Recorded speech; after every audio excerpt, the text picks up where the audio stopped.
Yeah,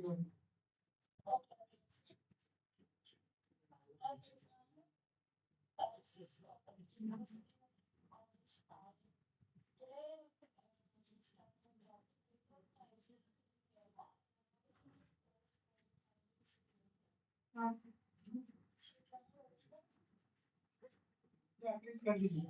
Please continue. Yes, yes.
Mhm.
This is the first warning.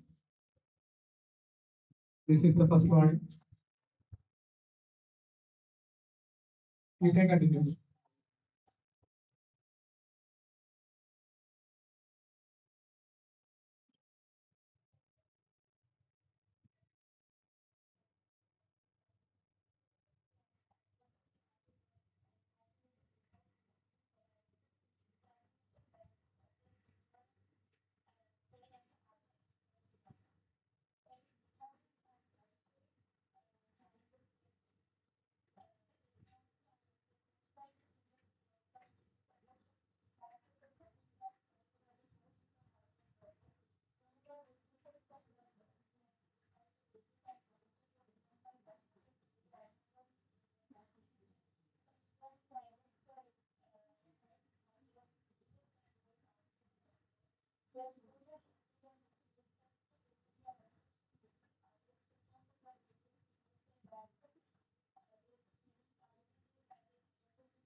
Susanna, it's a second warning.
Rosanna, it's your final warning.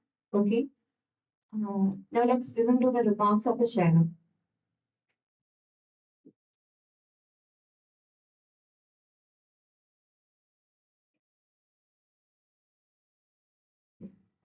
The participants can ask questions to Rosanna. Is there any questions?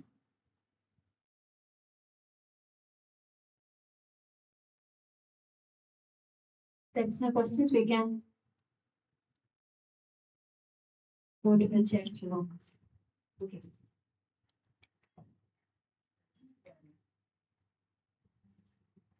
I think that there are some intentions to work on certain categories.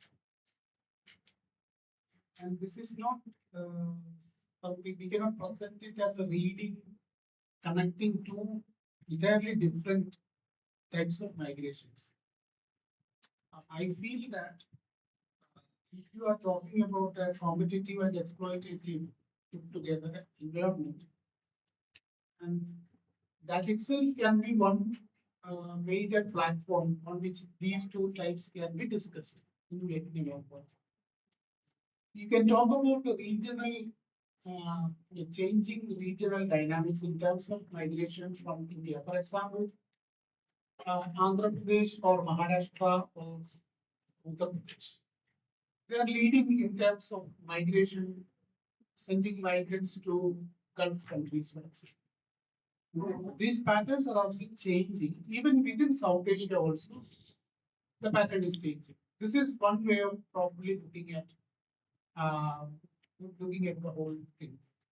And as you suggested, I think the United Nations various instruments related to migration. There are at least 3, 4 very important instruments.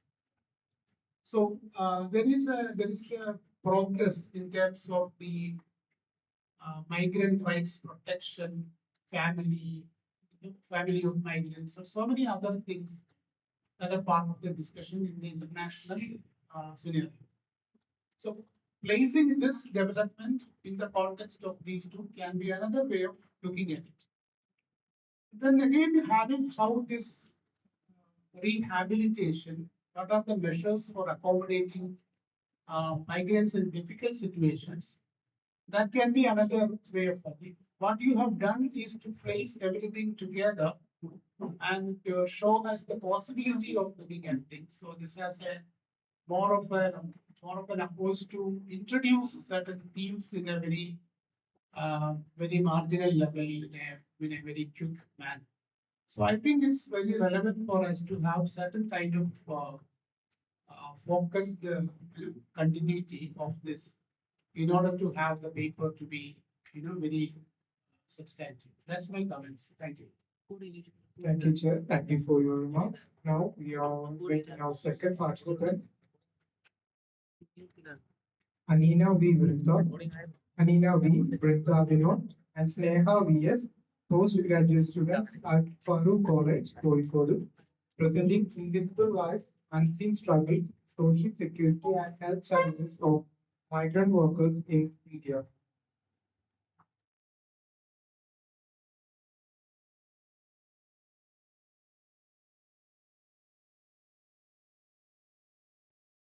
Anina V. Vrinda Vinod, Sneha V.S. are undergraduate students from Farooq College.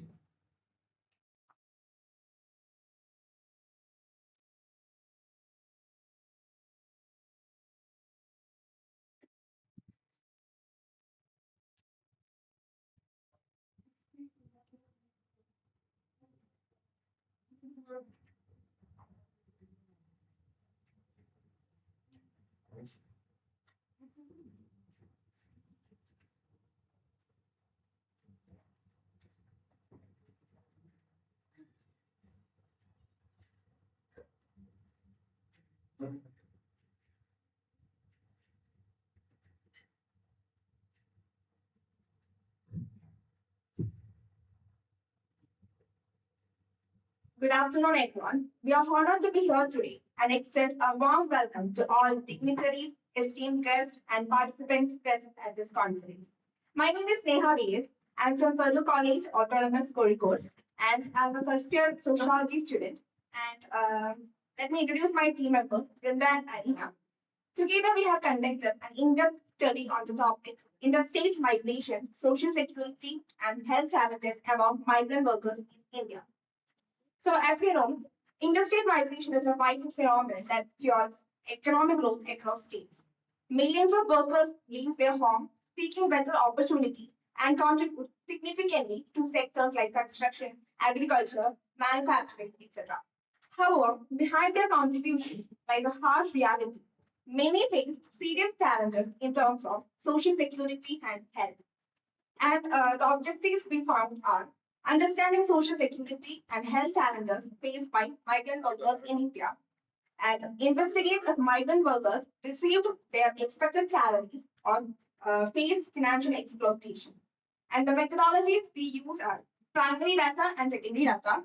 And we questioned some of the respondents in our local area and analysis of articles, journals, and reports. And we prefer some of the articles such as Interstate Migrant Workers in India, Policy for a Decent World of Work by Dr. S. Rajan and Dr. Anjana Rajagopalan ma'am, and Empowering India's Migrant Workers, Challenges and Parties to a Better Future by Neelam Pandey Padan. Let me welcome my team member Brinda.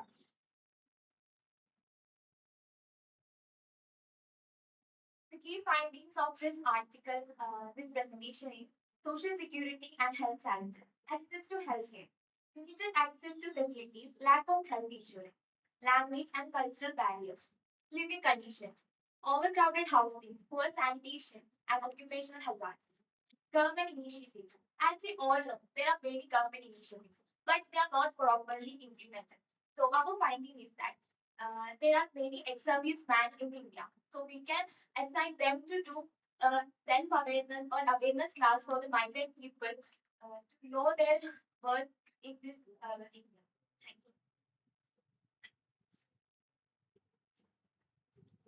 The responses we have collected through our interview, the issues are something like same, just like age-related issues and discrimination they have faced, and language barriers, etc. And our recommendations are enhance awareness among the migrant workers about their rights and benefits, and also improve policy implementation, just like strengthen enforcement of labor laws and ensure health insurance, etc. And also establishing migrant-specific health clinics and mobile units are also very helpful for and skill training, language programs. These all these things offer them to improve their communication. And the programs like Roster Data, such programs ex- expand. It helps them to connect migrants with better job opportunities. So let me conclude this that migrant workers are the backbone of India's informal economy, but they faces many social and health issues, health challenges, and addressing these issues are very crucial for economic growth. Collective efforts of governments, private sectors, and NGOs are essential to empower and protect migrant workers. Thank you.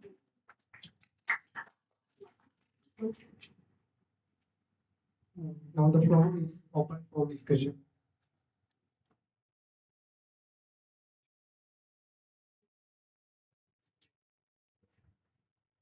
Persons who have questions can ask the questions right now.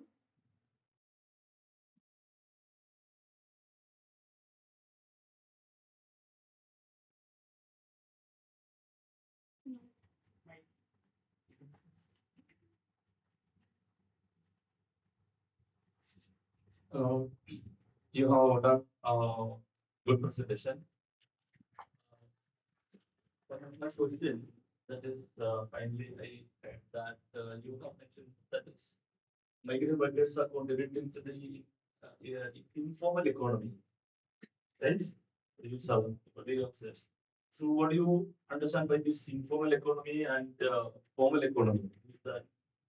Is there any difference you find or informal economy and that is to formal economy? There are two sectors, formal and informal. Formal means government related that gives the employees proper job security, pensions, etc.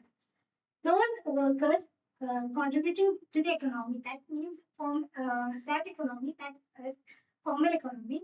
And informal means those workers working under a specific organization, they don't have such job security, pension, such health allowances. That's the difference.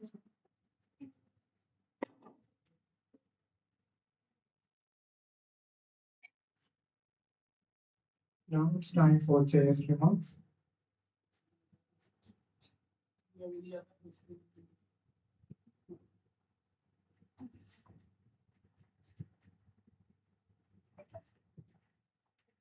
I appreciate your effort and your direct involvement with the community to get a feel about what is happening. This is actually needed among the researchers. That's very impressive kind of step that you do.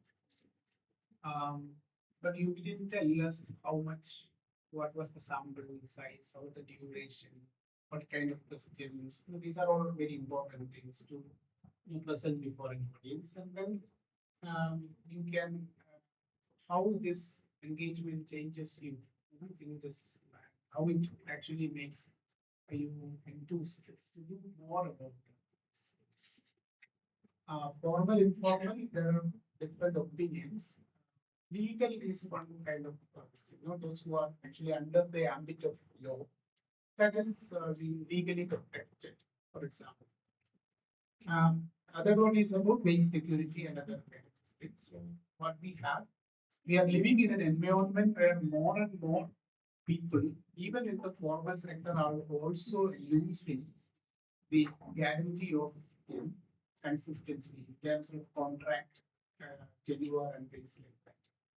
Now, universities where teachers are dismissed all of a sudden in India.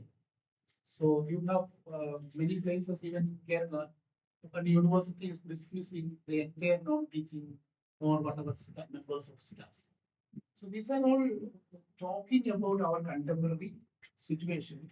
And can you actually look at the kind of severe forms of violations happening in the among the migrant workers? As you said, the language thing and this lacking an agency to negotiate. As Rediraman was talking, Rediraman talked about that. How they've actually failed to negotiate. In some cases, you will find that they are able to negotiate. So migrant worker is not a singular category. There are different types of responses. Here nearby Tirupura, migrant workers had laid off for 3 days. They wanted the better wages and they stopped work. Yeah. Okay. So there are different types of studies available. You can also look into that. So every aspect of this, like language, insurance, workplace, and living places, these are all very interesting. Your suggestion about that, ex-service people. But then there are people who ex-service people also are actually doing contracting work. Since they have an advantage in Hindi and all, they are doing this and they are taking commissions, in money, and they are doing it. This is also one aspect that we have seen nearby areas. So how can we think about using local institutions to recruit or train or get their service in whatever way kind of this thing and that. This is a very serious thing that you can pursue. And it is all you have done something to improve. Have you done something to improve the understanding of migrant workers through your research?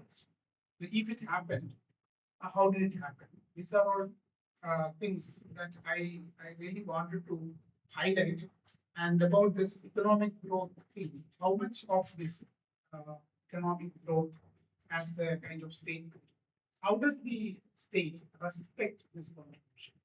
Analyzing that with the so I don't have any question to you, but if you want to respond to something, you can.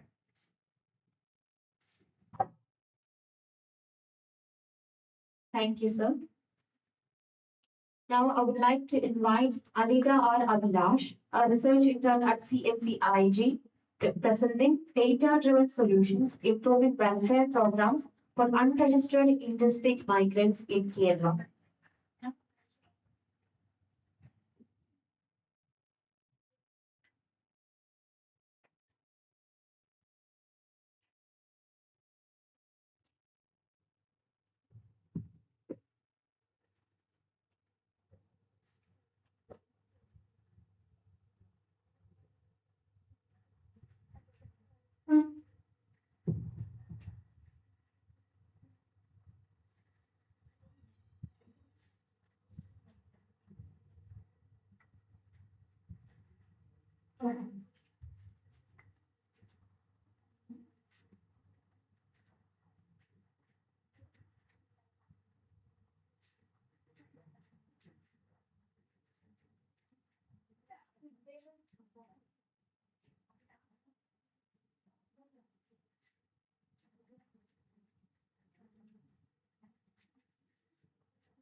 Can we start? Okay. Good afternoon, everyone. I am Anita R. Abhilash. I have completed, postgraduate in rural development and I have completed my bachelor's in political science and honors from Lady Shram College for Women, New Delhi, University of Delhi. And right now, since the past 3 months, I have been working as a research intern here at CMPIG. So actually, I am new to this field of migration and I have been trying to analyze various aspects of migration since then. So my presentation, which is about data gaps about the migrants workers in Kerala. So before going to the the main point, I just want to clear about who is a migrant. So according to International Organization of Migration, migrant is a person who moves away from his or her place of usual residence, whether within a country or across an international border, temporarily or permanently, or for a variety of reasons. So now we are clear about who is a migrant. Then another the next question, who is a migrant worker? So according to the regulations of Employment and Conditions of Service Act 1979, it states that interstate migrant workman means any person who is recruited by or through a contractor in one state under an agreement or other arrangement for employment in an establishment in another state, whether or whether with or without the knowledge of the principal employer in relation to such establishment. Then here arises the question, is migrant working data available? So I'm just quoting the words of Professor Irde Rajan. He quoted this sometimes around the COVID, particularly lockdown. There is no data on international migration. No one has done migration as a separate survey. But Holmes, you have mentioned that, however, the state of Kerala, which has sufficient data on migrants. But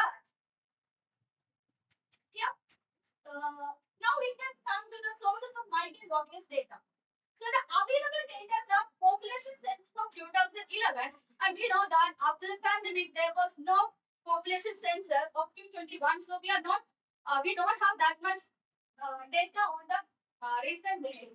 And the periodic labor force survey of NSSO, then Eastern Portal of Government of India, and the Kerala Migration Survey 2023 by IMF.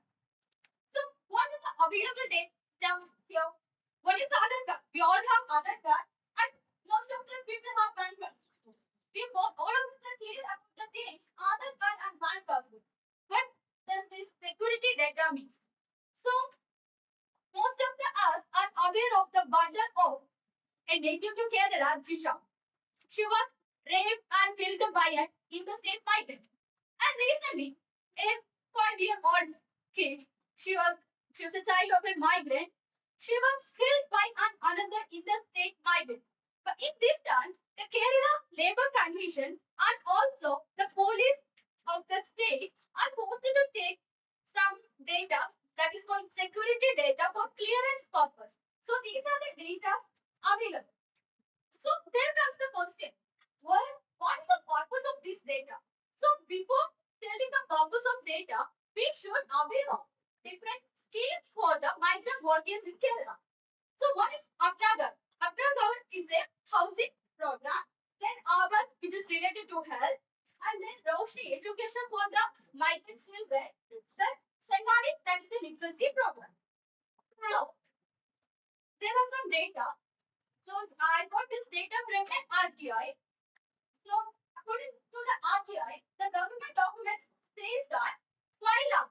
I'm again quoting this because 5,60,320 migrants are in Kerala. And the government has spent, again I'm quoting this, has spent 72 lakh for 36 migrant workers who died in last 13 years. And government spent 2.5 crores of various medical costs and 55 lakh 50,000 has been spent on the guest house. Let's see this. However, Kerala Planning Board report of 2021 shows that 28 to 34 migrant workers in the state. You can see the irony here. So the thing is that most of the out migrants does not register in the migrant related portal or something. So most of these migrant workers undocumented and they are not getting any kind of social welfare assistance. So this is the purpose of data. We have to document the undocumented migrant workers as well as we have to provide the assistance and we have to include them in the Migrant Act. So this is comes under the purpose of the data. So I just want to say about the limitations. The first limitation is the floating nature of migrant population. We know that we can that is a very common situation in Kerala, not in Kerala, all around the world. Most of these migrant workers, they are uh, more to floating, like they are not live or stay to a particular place for a long time. And another one is illegitimacy and openness of the migrants toward the documentation. And the next one is lack of transparency of the contractor or employer and lack of comprehensive and standardized data collection system. So I can tell you about a case study. So first study of just a better. So I just want to remember you the quote of Professor Imdirajan. He said that we don't have a migration data, but Kerala has done some compared to other nations. Again, quoting compared to other states, we have a sufficient data. In West Bengal, the last year they came with a program.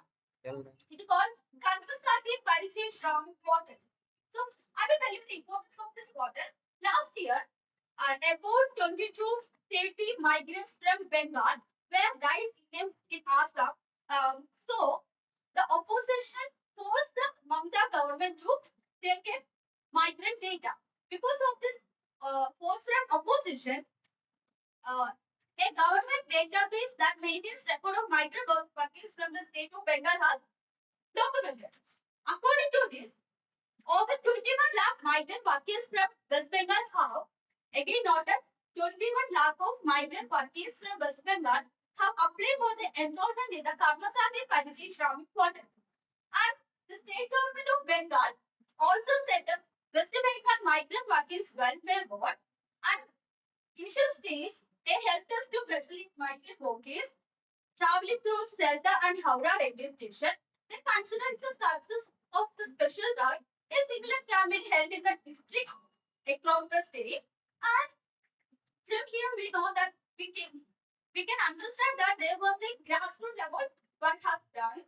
So in Kerala also we can do the same thing. And way forward that I found the way forward like registration of migrant workers under the Kerala Labour Commissionerate, implementing a decentralized data collection and dissemination system through local self-government monthly institutions. Data collection can also be done through various NGOs and volunteers. And interstate agreements for data exchange would be helpful. And next, the certificate should be issued to migrant workers receiving in the state for past 5 years. Okay, thank you for hearing me. Thank you so much. Any questions? I would be happy to answer your questions. I guess when you ask me questions, it will really grateful for both of us. I can learn from that, you can learn from that, and all of others sitting here can learn from that. I have a question. Yeah. I have a question regarding the data collection. Yeah. How data can be collected at grassroots level? That is my question. The grassroots level, yeah, I mentioned it in here, right? Before, when in grassroots level means through our local self-government, LSD. So, yeah, I can say this. We are all aware of ASHA, the social health activists. They are working in the grassroots level. They have this kind of that family, what is that? Family census, something like that. They always keep a records. So we can ask the help of them or we this in local self government level.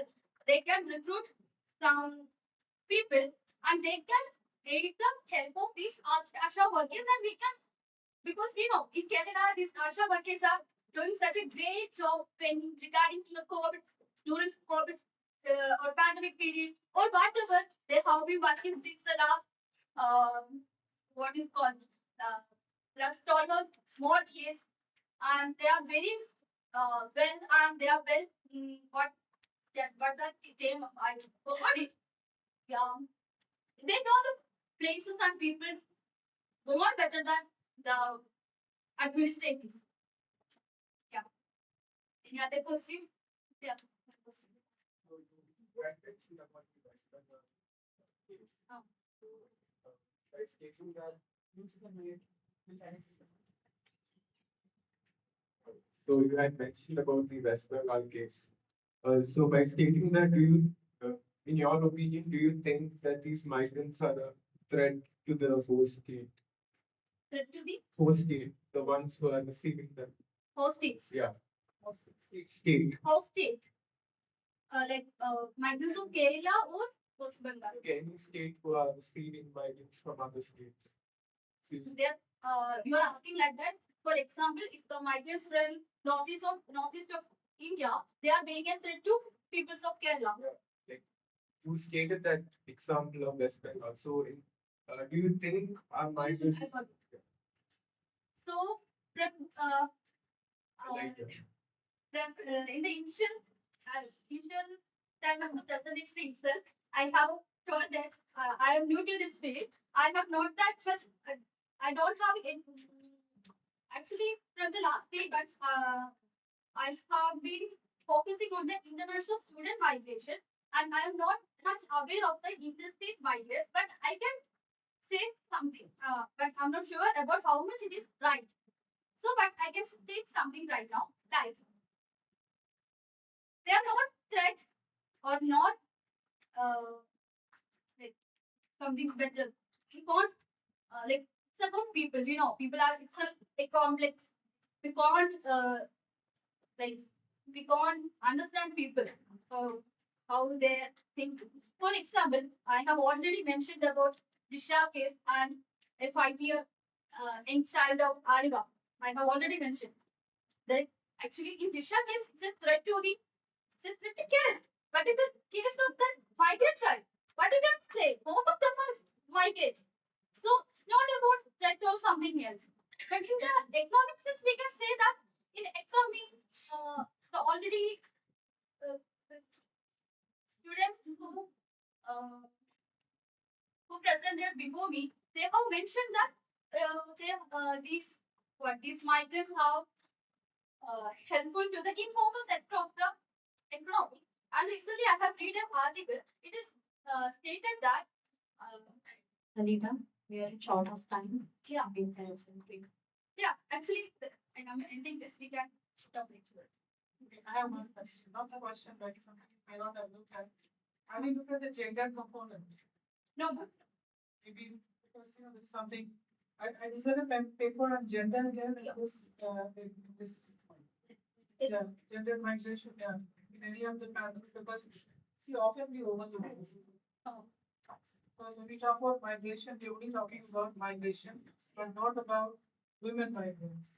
yeah, ma'am. Actually, there's No, fair enough, but I'm just saying because you looked into the data, right? yeah. So it'll be interesting to if you can delineate that and see how it is impacting some of these, uh, welfare policies. How it is impacting them? Is it differently impacting them or not? Okay, sure. I will. Any other question for them? So.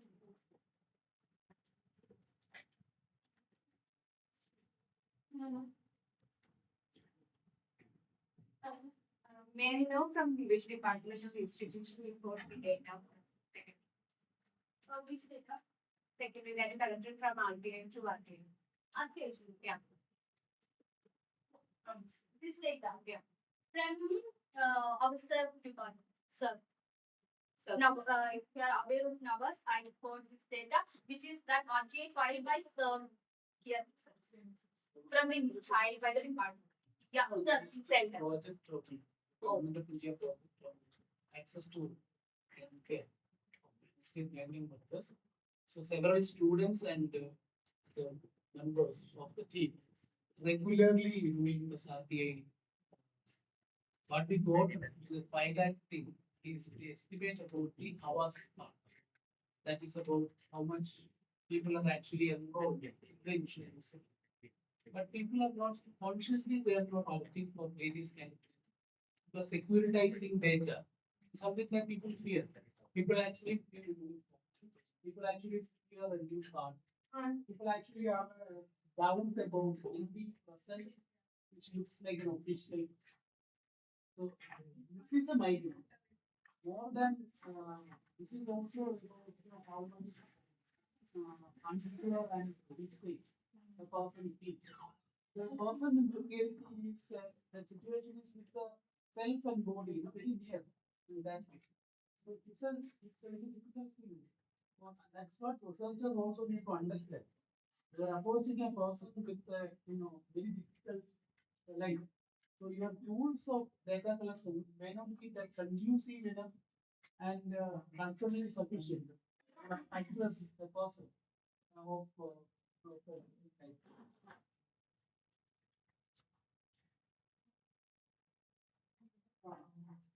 yeah, this is what you said is very important. You have to actually mention when you talk about sources, you have to say the source. Otherwise, it is you collected.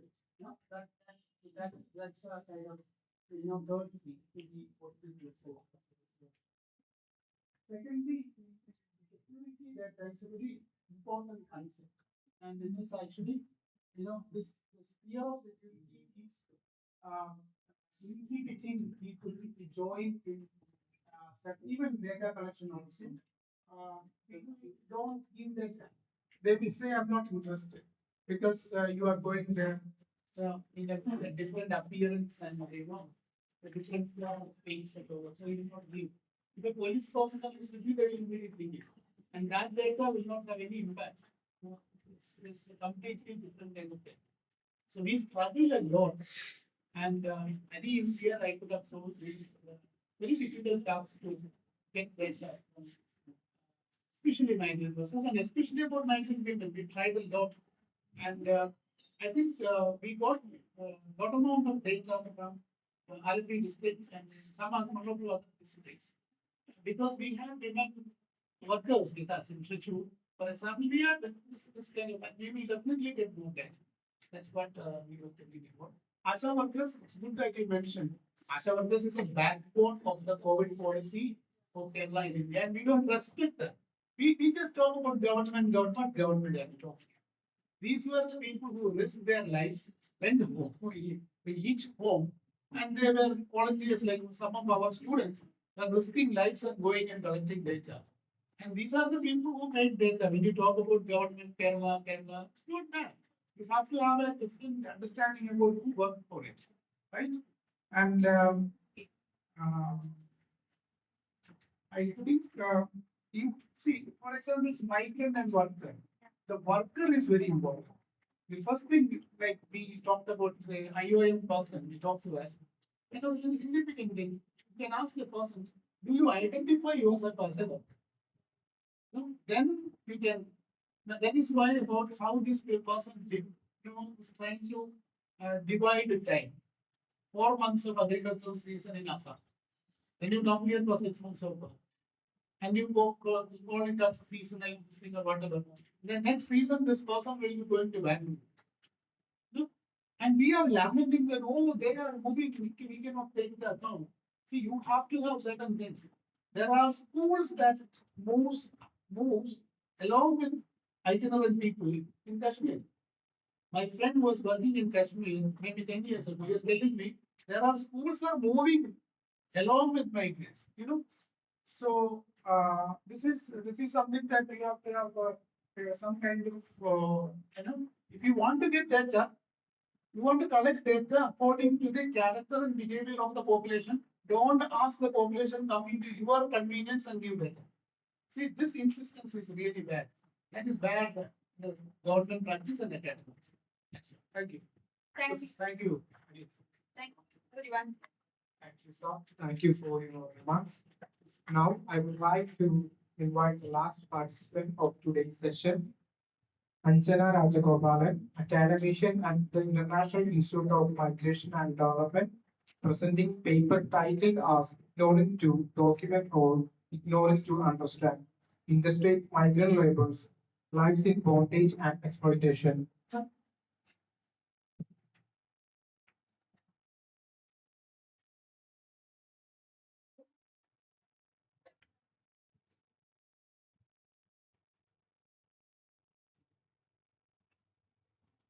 Sorry, there is a correction. Alida was the last participant of today's session.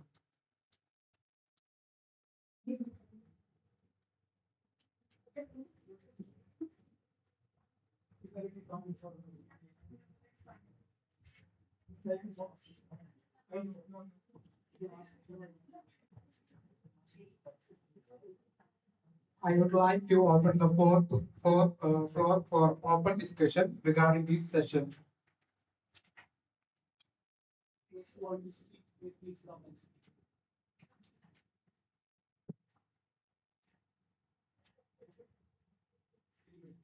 Participants who have any insights or observations or experiences can also share it. Yeah, please come.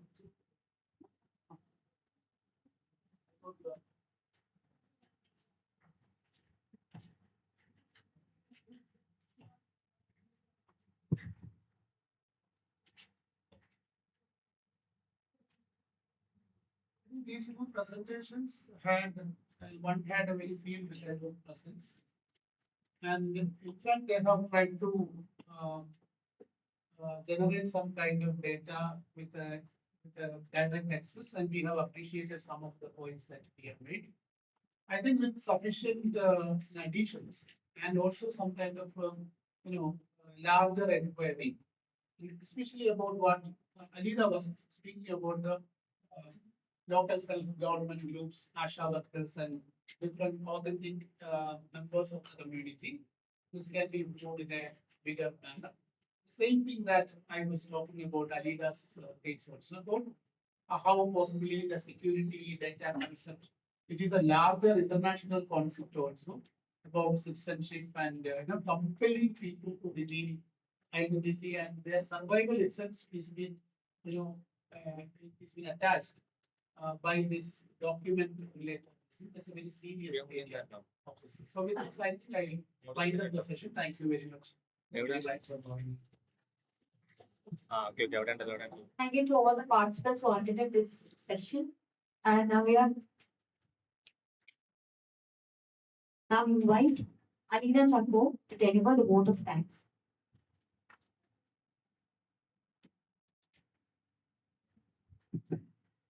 It's a afternoon.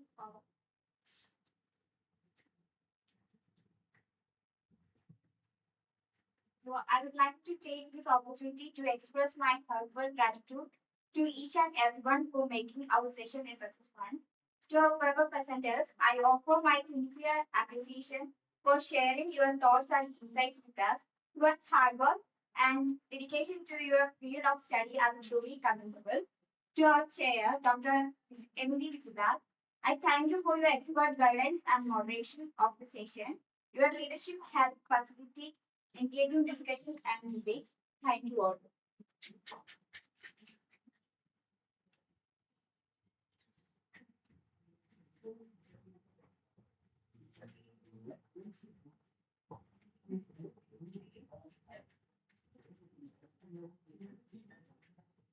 Attention, please. There will be tea break at 3:45.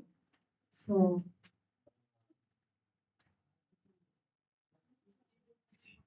so we are concluding our session. The session is over. Next session will start at 4 p.m. I kindly request all of you to be present here.